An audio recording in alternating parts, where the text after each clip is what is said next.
Alright guys, it is Santana back once again with Northern Realms Cursed, but this time we're going Devotion. So this is going to be split into two different parts. I have the first deck that I ran, which was just based on trying to get Cursed Knights flipped into taller units, along with some thinning. As you see the Roach Merciless, because I'm going to be trying to get commandos thinned out of my deck, put back in with Pavetta, get them large. So I have two different ways to end at round 3. And the second set will be with Control. I'm not going to spoil how things get restructured, but you'll see it once the next deck building part gets put into play. So I'm just showing you the cards in this deck. Like I have Princess Pavetta for the commandos, Hubert for thinning, Natalis for thinning. Then I have Thaler, again more thinning, but then to also be converted into a Cursed Knight because it'll boost Adda by 7. That's also why the Prophet is in there. Not really for the shields. Don't really need them. Not necessary, but it's just to flip it to get a boost 8 to Adda. And then of course you see Vess. Not worried about the damage part, it's really the Zeal. So I can use Roach to get a kill. Spawn a commando, use Vess to Zeal it, and get them all out of deck. Margarita's just a good lock. Vincent, curse card. A lot of decks have very tall base power units that I can set down to 1 and set up for a kill. And then Knight Errants with the Karak Marines, you want to boost something and then put Errants in between so they just keep generating 2 points a turn every time you go. So I have strong. I also want to have strong engines, which is why those Knight Errants are in there. And then of course start the game, Cursed Knights, you know the deal. First game we are going against Syndicate.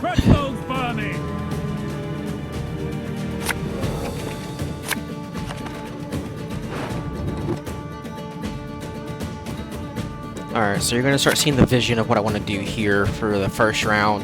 So I want to save Adda for either a bleed or round 3.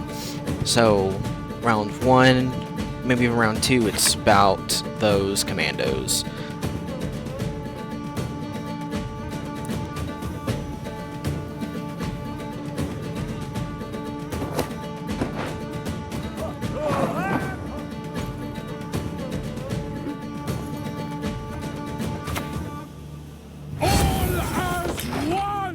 And then, of course, with this being a cursed deck, you know, Immortals and the Sorceress.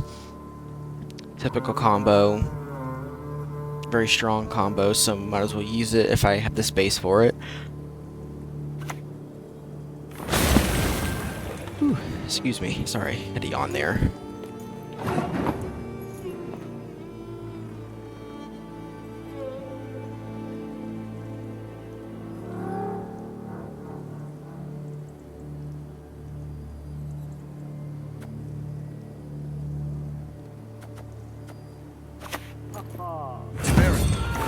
And since my opponent didn't play a card that I can actually damage, I'll just go ahead and get the Roach out. That way I can set up the commando thin out of my deck. I don't want to have to worry about it being controlled too much since they didn't really play anything. I just want to get it out of the way.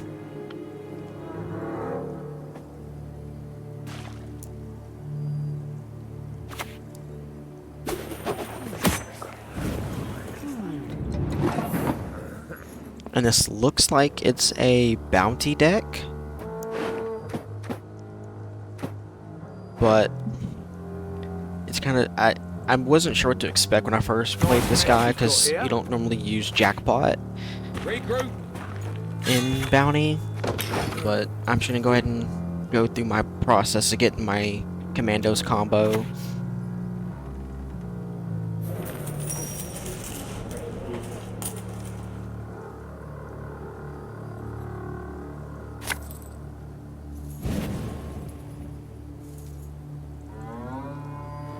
Oak makes for the best buyers.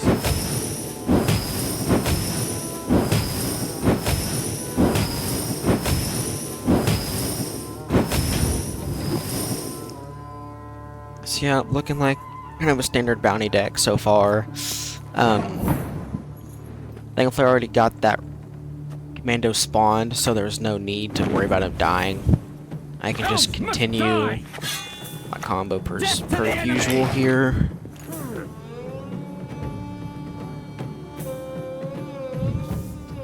I'm already feeling pretty confident that I got round 1 in the bag at this point. I mean, he only has 4 points, and unless he has some sort of big board wipe like a blizzard or anything like that, then there's not much he can really do to touch my side of the board easily. Because bounty is good for single target, but not multi-target. Go between the shoulders and all's done.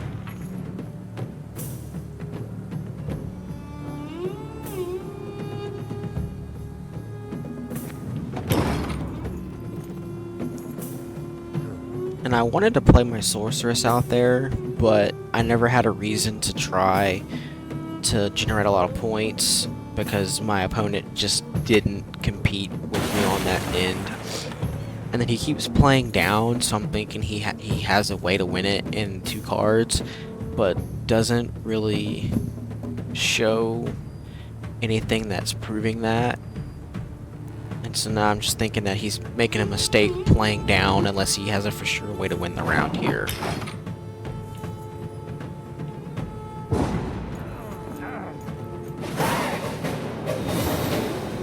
And so I'm thinking here he's hoping that I just pass. That way we're back on even. Excuse me, had to yawn again. Back on even for round 3. But I have my Botchlink Adda combo. I mean, I'm not too worried about trying to pass and have a long round 3. I'm up a card and won the round. I think it's the perfect time to try to bleed this guy out and maybe even win it and get him in a 2-0 situation here.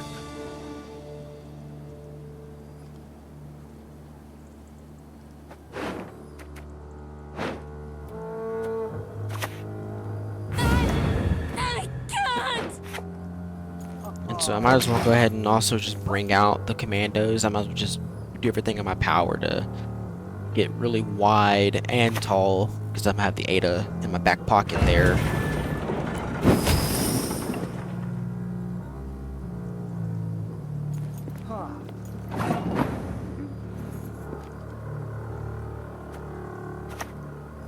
What can I do?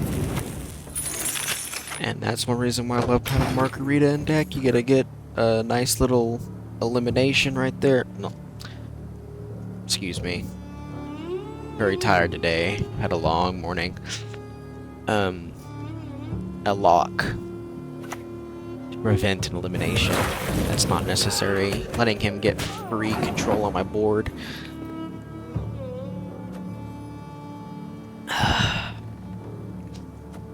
We've already got the commandos out, so I'm not worried about him killing Pavetta. And I'm just getting it all lined up right here, because I'm going to be playing Natalis into AA and bringing out my commandos. At least that's what I think I did. Once again, guys, I know I say it pretty much every video, but this is all post-game commentary. Now, granted, I don't always remember what goes on with the games.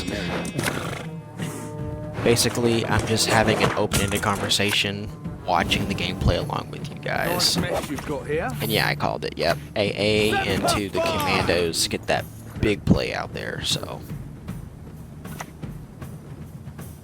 Blabbing already.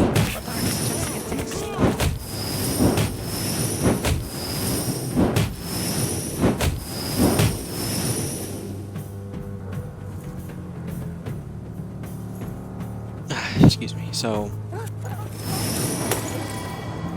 I know typically when people see the brawler come out, they get worried because it's just a lot of good control.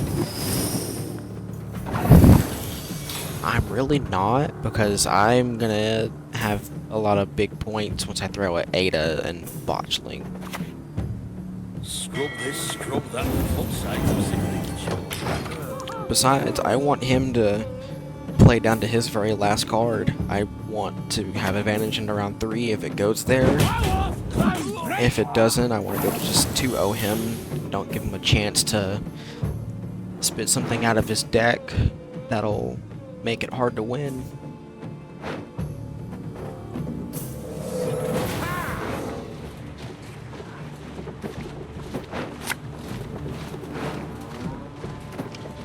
And I'm sure you saw that I was checking my order for Hubert. I wanted to see what I was going to take to get it out. Plus, while Knight Errant could have been good right here where I boosted the Commando and Natalis, with the Brawler, I just didn't want to bother. Because he's just going to get everything back to damaged again, so Knight Errant wouldn't play for anything here.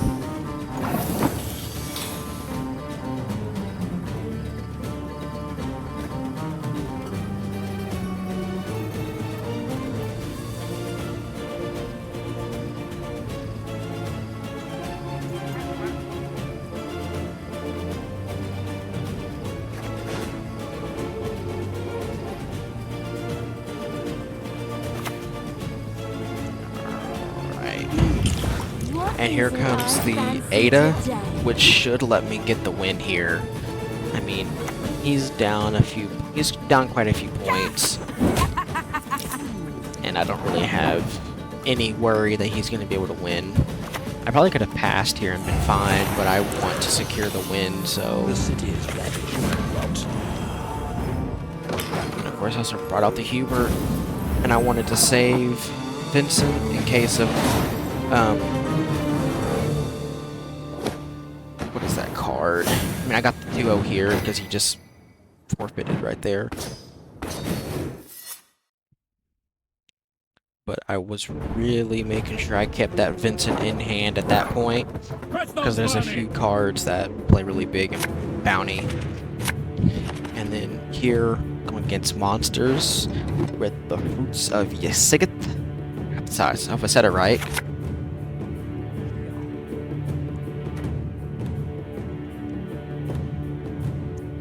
Thanks.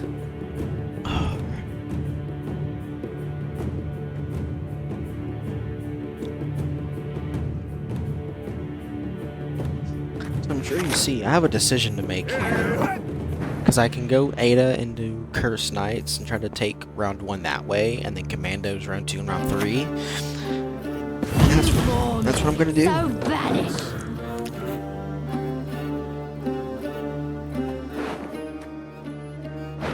That's the one thing I've also realized about this Curse deck. When you play them, you want to have some sort of way to win round 1 or round 2 bleed without needing Ada.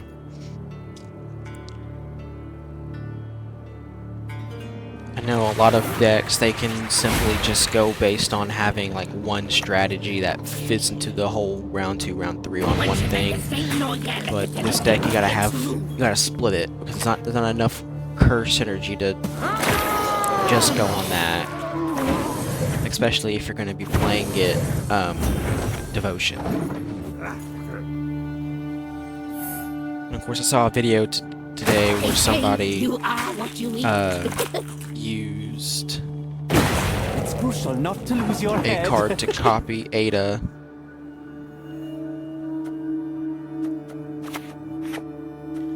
That way they could play 2 of them, and then I learned that if you use movement to just move the Cursed Knights, it also boosts Ada.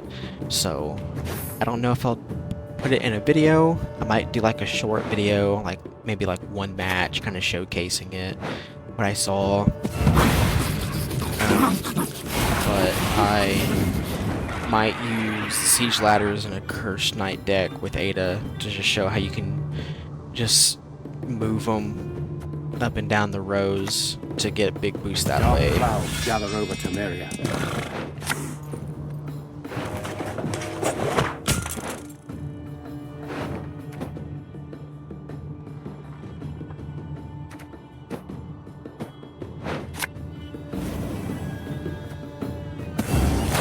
See, I probably should have pulled out Vincent there, go ahead and get the 8-point damage, but I wanted to see if I could use Botchling, and they passed immediately after that.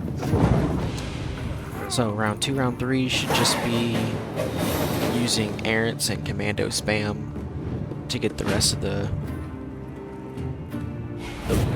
win here.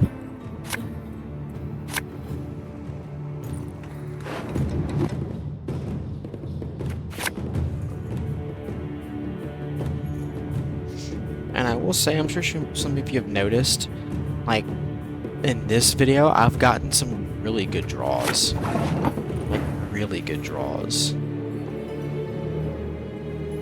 mean, and of course I do use the pincer maneuver, so I can basically redraw something that I need and put something else back.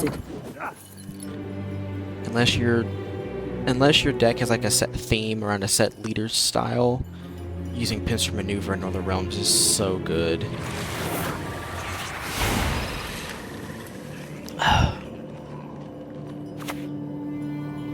Our world is in harmony. What matter?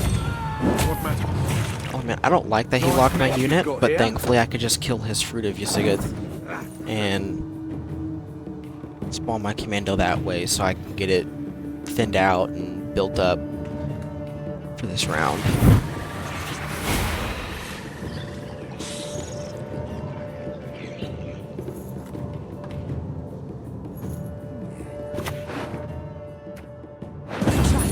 Return her to me.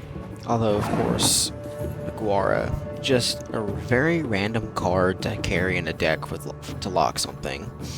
But go figure, he had it. No faces, we've no hearts. Now, I don't remember if I won or lost this match, but I will say I should not have played this down. I should have just put it at 7, kept it pushing. Huh? What is it? But I have a plan to use Knight Errant in between the Sorceress and Immortals to create a lot of big engine power on that front row. A witch's best friend is a pig, no doubt. I mean, at this point, I'm kind of desperate. I'm trying to find a way to get it where we're playing round 3 on neutral, because otherwise I'm going to have a hard time winning.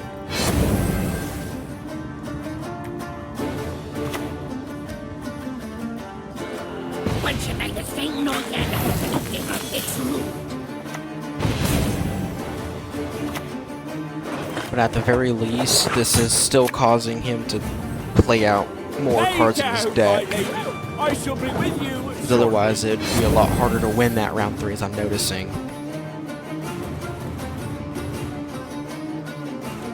They say you are what you eat.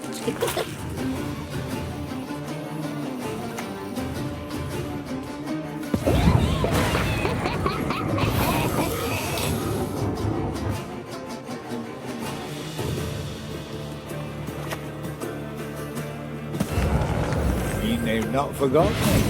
That's nice.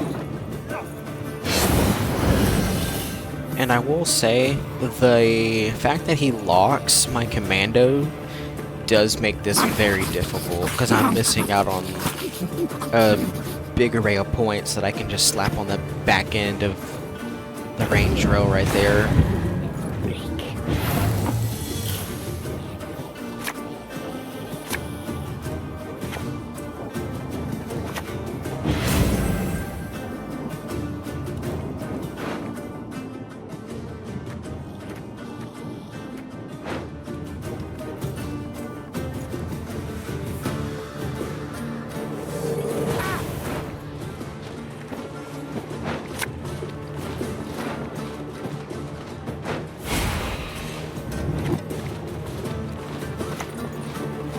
What can I do for you?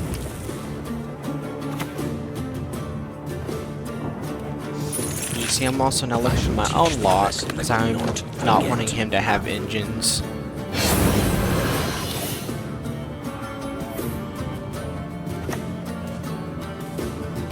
Move those hooves, or we'll both be ham. Of course, either he plays another one, I'm not worried about it. I think there's a chance I can take this round now.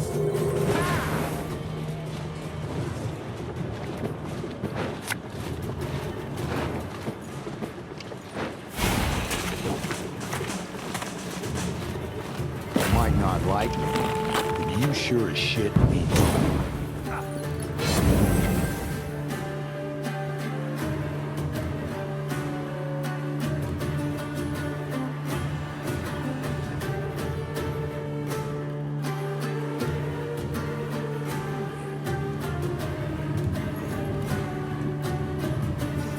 You know, I'm not really worried about anything here because I was playing that whole time just without him controlling, and then he suddenly pulls out his spores, which got me really flustered. And then a Dow, which was very unexpected, so he barely wins the round. I'm a little frustrated that he barely niched out of that by playing some really, really random cards at the end there, but I am thankful that it is now on even.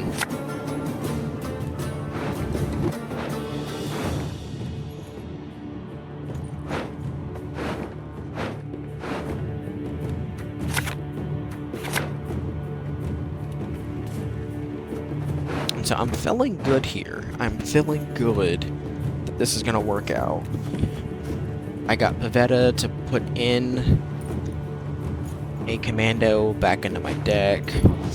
Got the scout to put one in there so I can thin it out as well. I'm feeling relatively confident that I can win this now.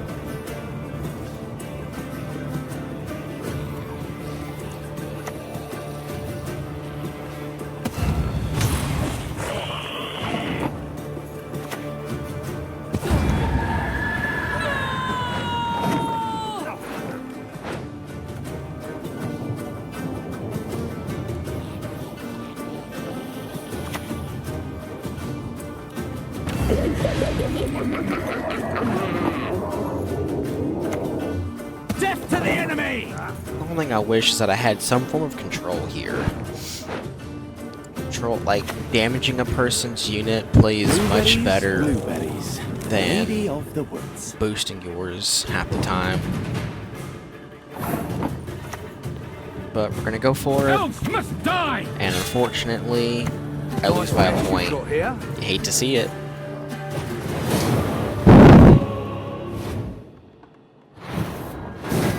And this is where I'm starting to think about switching out my deck, because I just couldn't control the other board, the other side of the board.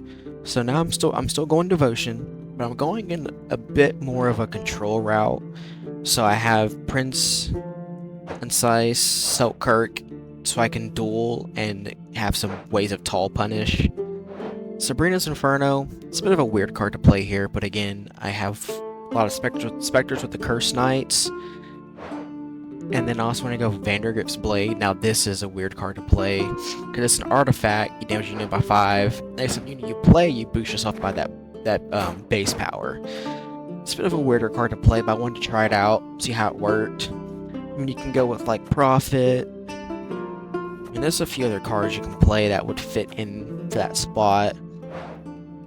Like Pavetta if you have some sort of commandos, or if you want to like turn a big Curse Knight. There's even Hubert if you have some orders in there. Stennis for a boost. Natalis for a thin.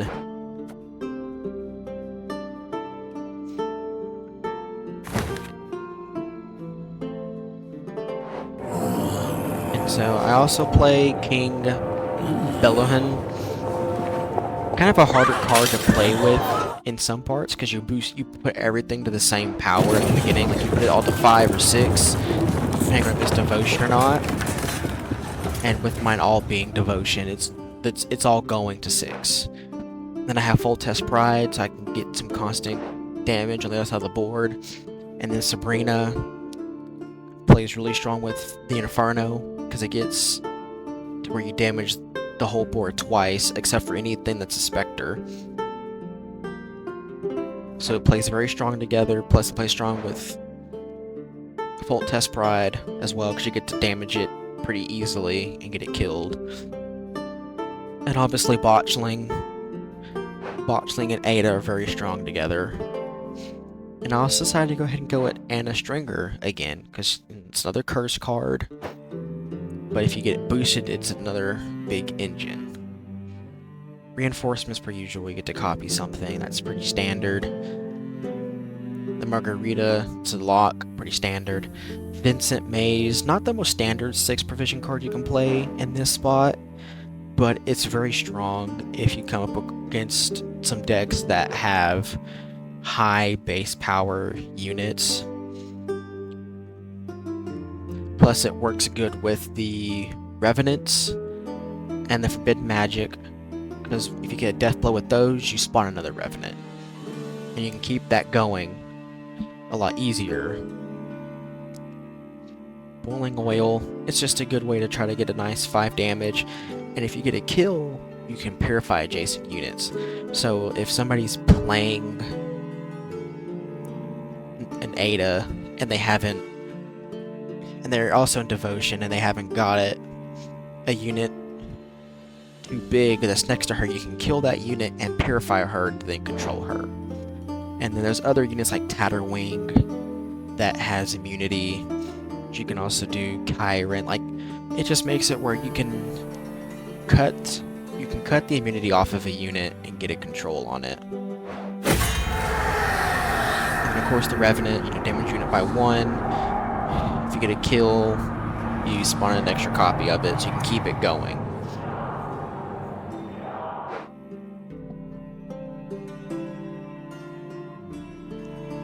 Now, the one thing I don't like about this deck is the Sentry and Knight. It doesn't really fit in, but I really didn't know what to put in at this moment. And then, of course, the Karakit Marine is just a very strong card to begin with. This deck might still get tweaked some more as I try to reach my way up the pro ranks. There's a few tweaks you can do with the bronzes, depending on how you want to kind of run that package outside of the cursed area of it. Like, I didn't notice that the Siege Ladder, if you move the Cursed Knight, it again boosts Ada, so there's a chance I might add those in there. Then you have Siege Tower for Constant Engine, the Sergeant for, you can boost cards like Stringer, Bombardment if you go with more siege units. Like, the bronze package outside of like the Cursed Knights and the Revenants, you can really get flexible with those. And some decks don't even like the Revenants because they're hard to always make work.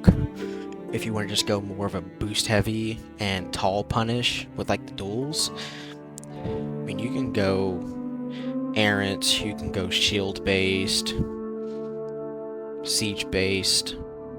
It's really however you want to kind of play that bronze package, which does allow this deck to have some flexibility, because some decks, when you play them, they're stuck to like certain bronze cards, but not cursed.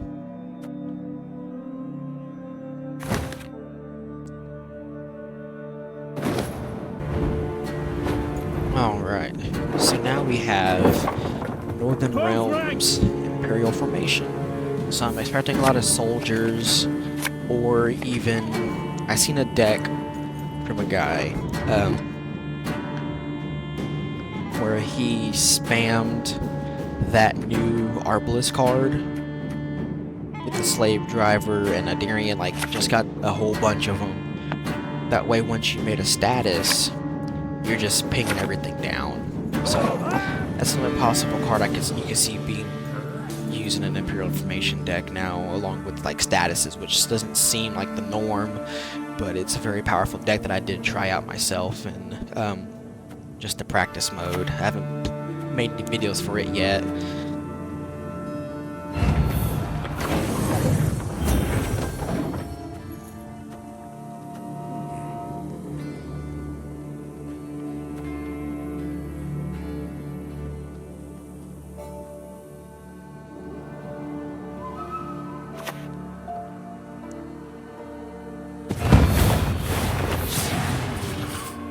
So of course here I'm just thinking of just playing out my Folk Test and just getting damaged because I have the Revenants, I have Sabrina, the Inferno. Like I have the lineup right now just to do control.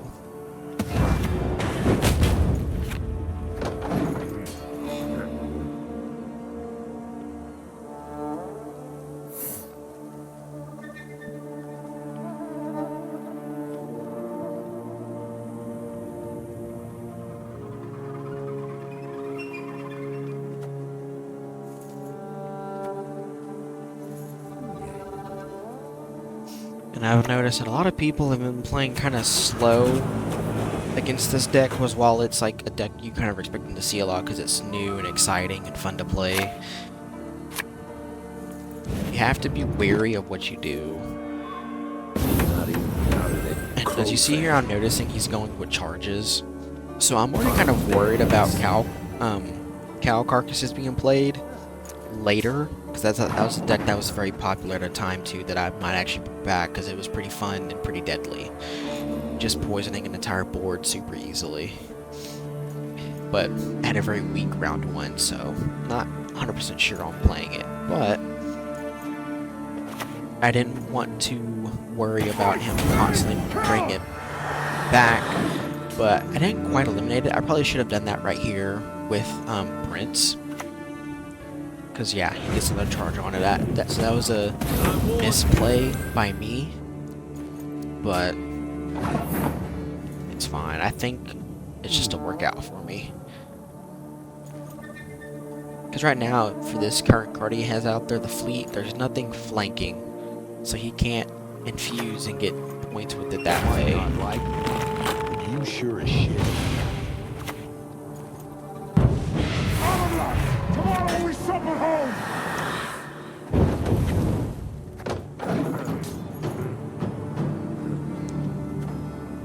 And you can see the plan here now. So I just damage that by 2. I can use the Forbidden Magic, get it boosted. Let's make the Navy proud!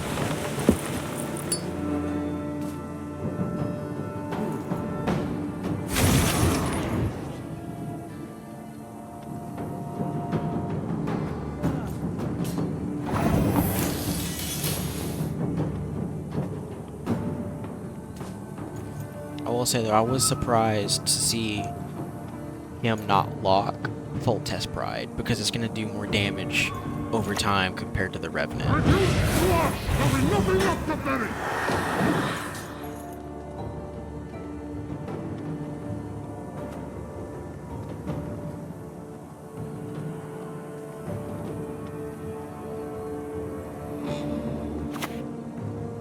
And there's the cow carcasses with the Rot Tosser. I was afraid of that because it's going to have a lot of charges. It's going to be hard to play against.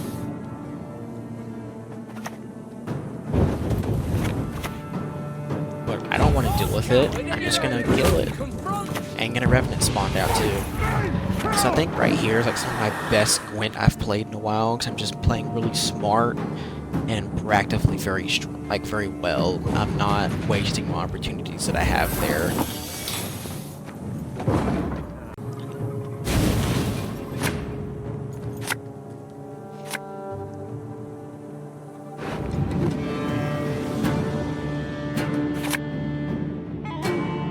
So now I think I can just go with the cursed setting here. And then Selkirk would be some tall punish. Easy way of just knocking something off the board. What is it I fancy today?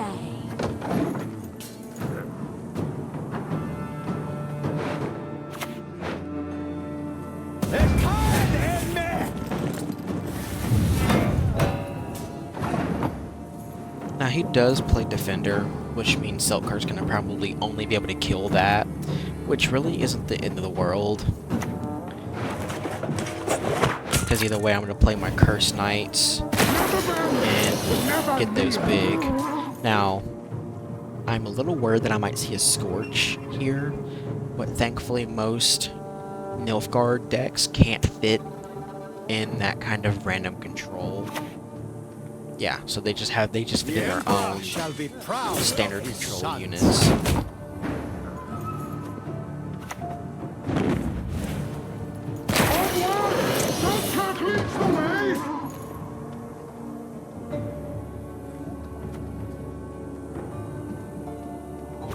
And I was looking at Margarita like, oh, I can just lock that, and I remember that he has the defender, so I can't.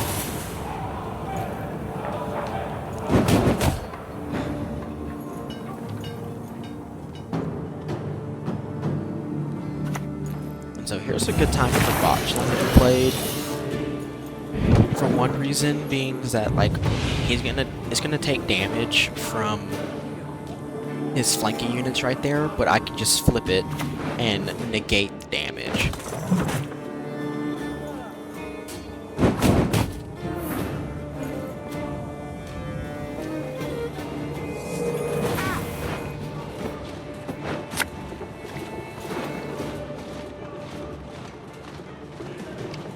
Please tell me I was smart enough to take out Margarita. Okay, thank you. I was gonna say that's not gonna be valuable in this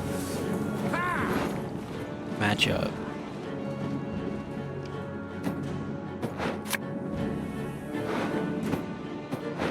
And I don't really need oil because I'm gonna use Inferno as my form of control here. And this also gets rid of that flanking, so that makes that pretty strong as well. Playing that. Like I said, I think I played a beautiful game of Gwent this match. I felt I just played very, very well.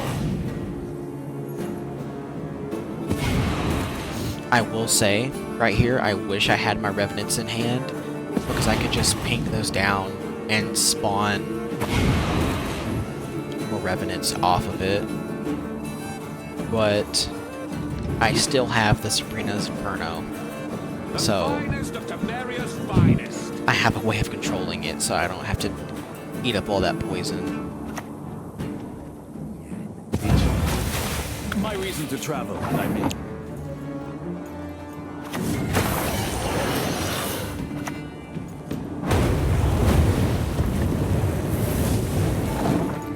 And look, and just like that, his war is basically back down to nothing. Now, the only bad thing is I didn't get my Selkirk off because I can't play the order now. But if I'm not mistaken, I went ahead and played him anyways just for the extra points on the board and flipped the botch lane back to a Leprechaun just so I can really make sure I get as many points on the board to try to win this round and win the match 2-0.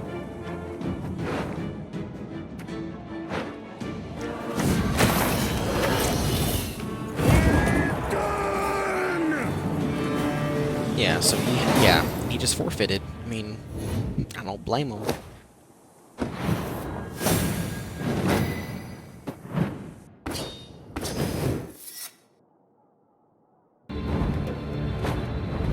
Alright, we have another game against another Nilfgaard deck.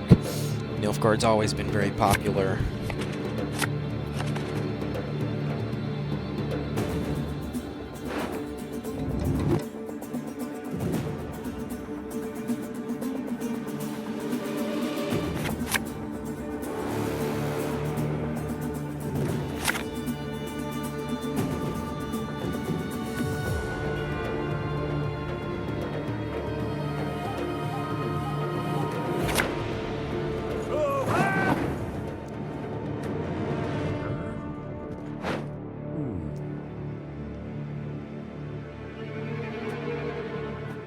I'm worried to play anything with an order because of it being imposter. It's gonna probably either be like heavy statuses or some way of like just locks on locks on locks.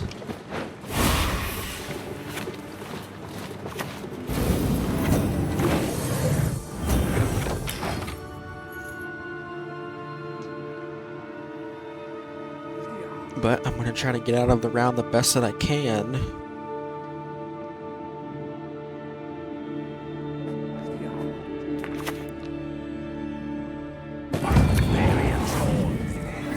Yeah, and there's the lock off of the Rocky.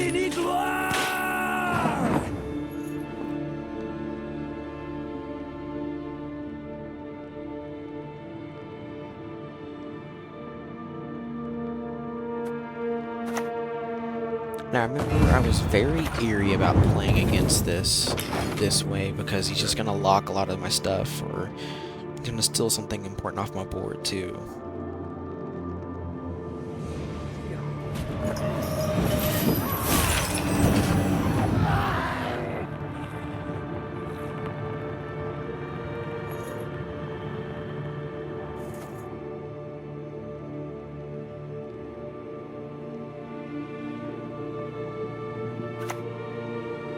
And there's another lock. Now, right now, I don't think he really realizes that those locks are unnecessary, or they might be only all that he really is having in his deck.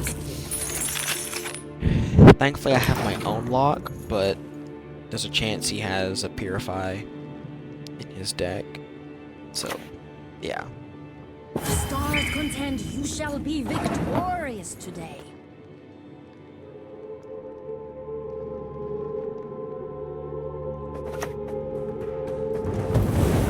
So just to get a kill, I go ahead and just use the oil. Might as well, no harm, no foul, just get it out of the way. I do not mince words. On Because, again, he is just playing very heavily into the locks right now.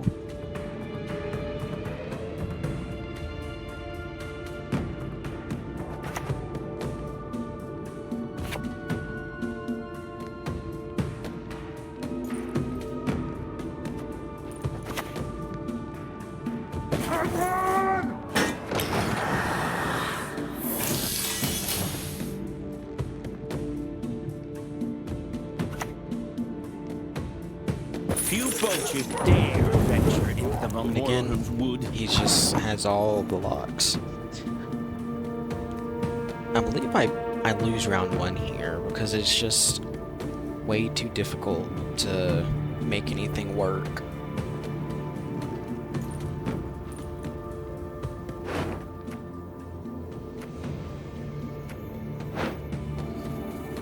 We'll see if there's anything I pull in my sleeve or I just pass. Yeah, that's what I thought. I just passed because he was negating everything, and of course him taking my siege engine also didn't help matters. It was just rough go around.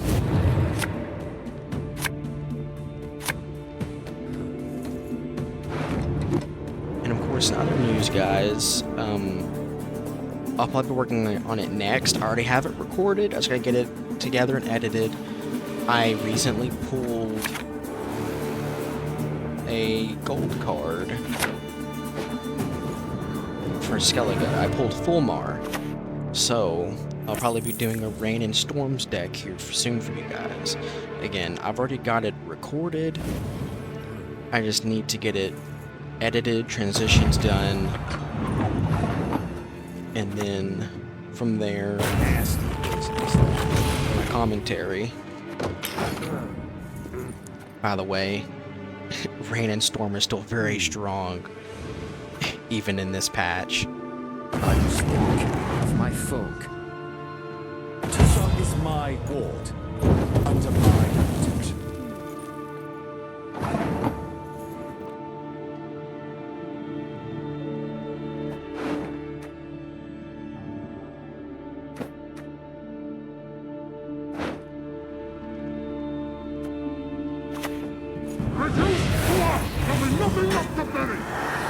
And I mean, this guy still just has all the answers right now. He's about to get his leader ability back.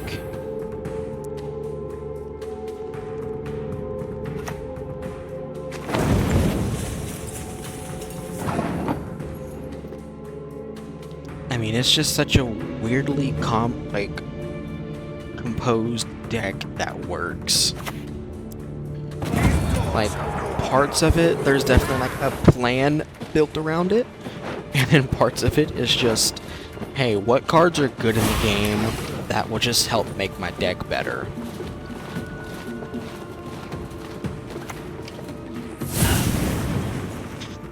Example right there. No one plays Alzur's Thunder in normal decks. Now, it does remind me a lot of my monsters deck. It's very chaotic, very random, heavy control. And I'm just gonna let y'all know, right here, I got so lucky that he decided to pass. I didn't have to go into my big shebang of my last, like, you see my cards right here. I have the cursed cards literally set, and I didn't have to use them. He literally blessed me with that. I didn't have to go straight into them.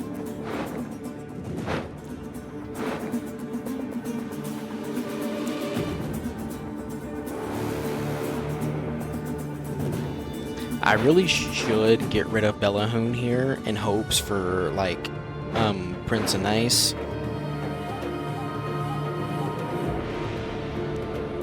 But I don't know if I did that. Okay, I did. I got a Revenant. It's not the best card to get, but hey, it's something. Thankfully this has immunity, so I'm very glad I went with the immunity version. Just, I got lucky that I wasn't playing the non-devotion, because otherwise I would have been screwed for this match, for this scenario right here.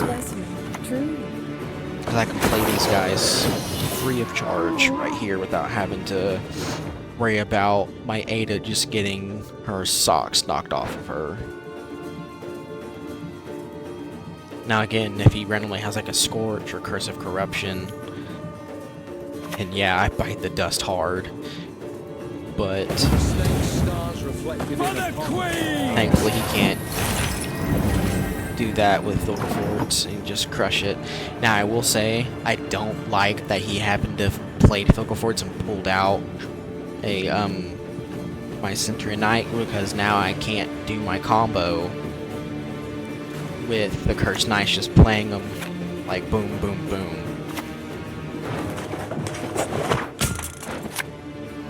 I'm gonna still play it here, but not have to transfer the Knights, so my Ada doesn't get as big of a boost, which is fine, because now I can use the reinforcement and just get it right back to normal.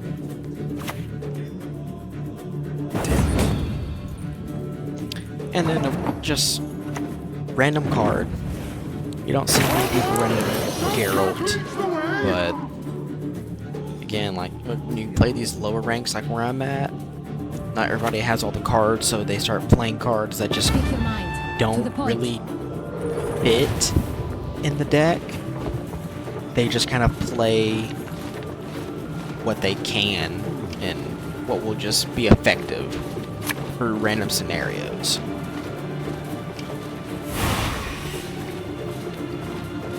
Like an example is I have a construct deck in Nilfgaard that I have ready to be built, but I don't have any of the constructs.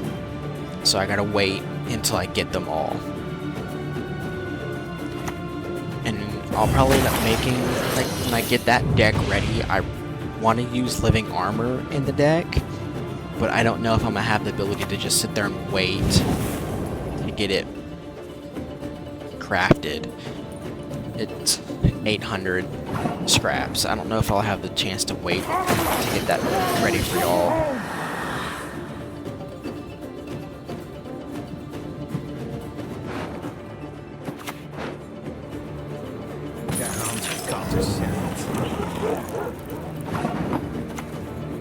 Stroke this, stroke that, for fuck's sake, I'm sick of these tunes.